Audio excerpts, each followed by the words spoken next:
Agradeço ao excelentíssimo senhor desembargador presidente, doutor Pedro Augusto, senhora desembargadora relatora da espécie sob exame, doutora Rita de Cássia, demais membros desta egrégia Câmara Criminal. Recebo uma saudação da Advocacia Sergipana, está aqui representada por mim, que não fiz esse plenário do Tribunal do Júri, mas assumi a época da apelação criminal. A apelação criminal ora em exame se divide em dois tópicos. Prima facie, com relação à sessão plenária, a defesa aduz a sua nulidade. Primeiramente, e como único ponto, aos 46 minutos e 25 segundos da fala do promotor de justiça, desembargador Baltazar, o promotor de justiça disse, abre aspas, eu posso sim dizer que ele matou outra pessoa, nas mesmas circunstâncias fáticas e com o mesmo modus operandi, utilizando uma faca, outra pessoa na rodoviária, porque esse processo, inclusive, já está com trânsito em julgado e, de acordo com o tribunal, a sociedade que ele é o autor também desse crime. E faço isso de forma responsável, doutor. Juntei o processo à cópia da denúncia, à cópia do acordo e à cópia da certidão de trânsito em julgado. Pois bem, essa informação é inverídica. Essa informação não corresponde à realidade. O segundo fato, que é imputado ao ora apelante, somente foi julgado mais de um ano depois. Então não havia trânsito em julgado. De nenhuma forma. Não havia.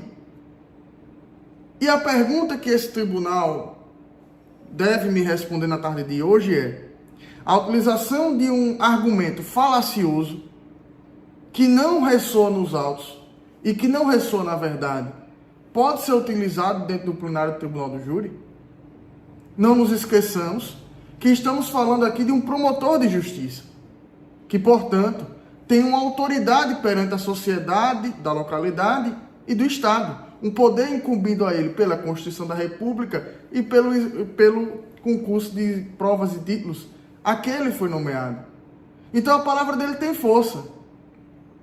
A defesa prontamente pediu que isso constasse em ata, que ele não poderia fazer menção a aspectos não comprovados nos autos e que se transforma em mentira.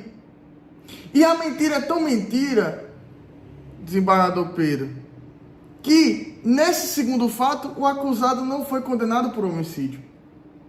Ele foi condenado por lesão corporal seguida de morte. O plenário do Tribunal do Júri, soberano, como diz a Constituição, entendeu que ele não tinha a intenção de matar. E que a intenção de matar, e que na verdade a morte, adveio de um crime preterdoloso, em que há dolo no antecedente, porém culpa no consequente. Então, trata-se de uma afirmação que não é verdade.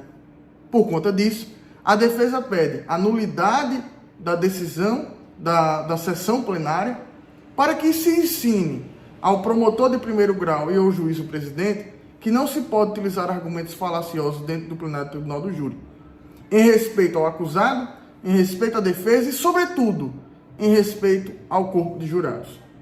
Essa é a primeira nulidade. E a defesa pede a nulidade da sessão plenária e o refazimento da sessão plenária escorada apenas e tão somente na verdade trazida nos autos. Além disso, caso a sessão plenária seja convalidada,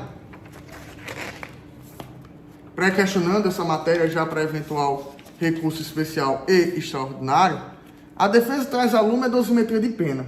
Bom, a dosimetria de pena, e me sinto muito feliz em ver no voto anterior a citação de todos os precedentes do STJ. É isso que a defesa vem reclamando, que os precedentes do STJ encontram ressonância neste tribunal e nos tribunais de segundo grau do Brasil inteiro. Bom, com relação à culpabilidade, o juízo disse, abre aspas, peço vênia para a lei.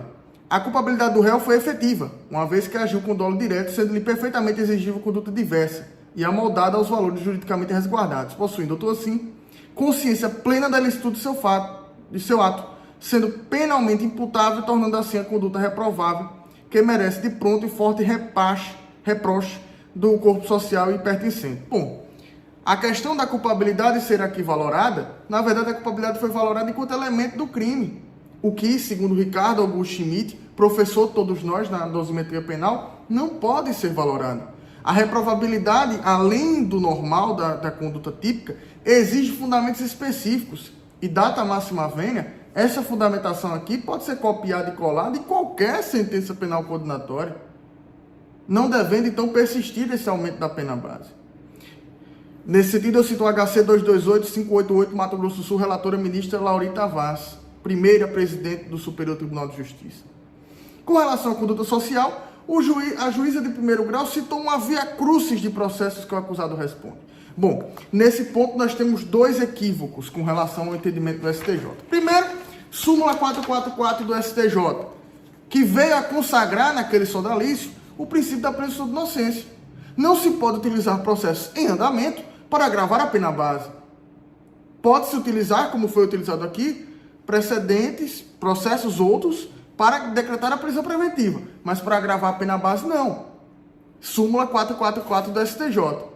Além disso, no EARESP 1.311.636, Mato Grosso do Sul, relatou o excelentíssimo senhor ministro Reinaldo Soares da Fonseca, o STJ deixou muito bem claro que, mesmo condenações penais com trânsito em julgado, não podem ser utilizadas para outros vetores da pena que não sejam antecedentes e reincidência.